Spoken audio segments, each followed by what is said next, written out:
already stocked it with diapers, creams, pacifiers, toys, and clothes. I might have been nesting. This time of togetherness was even more meaningful on that day. Daytona is always the first race of a new season, and we had big expectations for the months ahead. It was also the last time we would start a season without a child. We had worked so hard for this baby, spending years of our lives trying and failing to conceive. It felt like this day was the start of a new phase for us, and we took a moment together to take it all in. All that was missing was our son, who at that moment was happily squirming in my belly as I finished our breakfast. After we ate, Kyle was off with his team, and I was ready to exercise. I popped bar class in the DVD player and gently stretched, noticing how much different it felt than before I was pregnant. As I rolled my yoga mat out over the hardwood floors, sweet hints of my now wilting Valentine's flowers drifted across the room. With my feet squishing in the soft mat, I began to move. Exercising is my peaceful time, a personal place where I can be calm and centered and in the moment.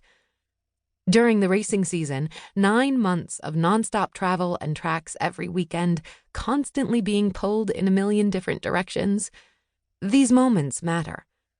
As I moved through the routine, I watched my growing belly in the mirrors decorating the room as they reflected how I felt.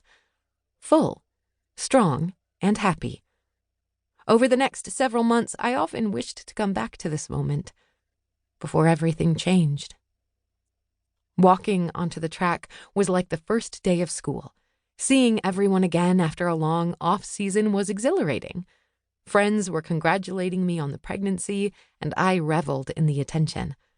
Kyle and I linked hands in prayer, joining the crowd in seeking safety and blessings for the season to come. It was a powerful moment, and as the national anthem and flyover thundered through the track, contentment and pride surged in me.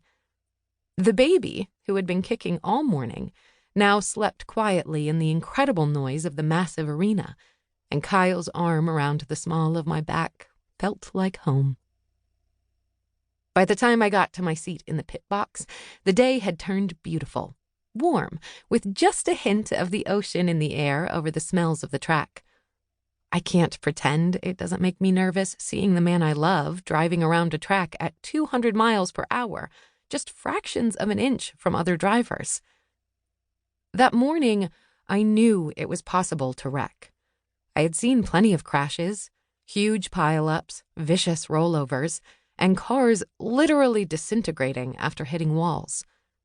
Before every race, Kyle and I pray for his safety and the safety of other drivers, asking for divine intervention to ward off this fate. While I had heard of serious injuries and even deaths occurring during races, even in the worst of the wrecks I had seen, the drivers always got out and walked away unharmed. There is so much thought and engineering that goes into safety in both the cars and the tracks that while I could imagine someone getting seriously hurt, it was hard to believe it would actually happen. So when I settled into the pit box and nestled the earpiece that lets me hear the radio traffic between Kyle, his spotter, and his team snugly into my ear, I held high hopes that even if a bad wreck did happen, something that is very common at Daytona, Kyle would be safe and sound, in the hands of an amazing team and a loving God. Unless you've been to a race, you probably don't understand just how big the tracks are. In Daytona, cars scream down a straightaway that is more than a half-mile long at 200 miles per hour, disappearing almost as quickly as they come into view. In a blink of an eye, the small portion of track that is visible to us fills with cars and empties again. A wail that dwarfs the loudest thunder vibrates in your chest as the pack flies by and fades again until their next pass. When the cars were not in that small window, I checked Kyle's lap timer tracker and the TV in front of me intently, liking what I saw. Kyle's spotter, Tony Hirschman, provided a calming commentary in my ear. He expertly guided Kyle through the pack, telling him to go high or low, warning him of drivers to watch out for, and setting him up for a win to start the season.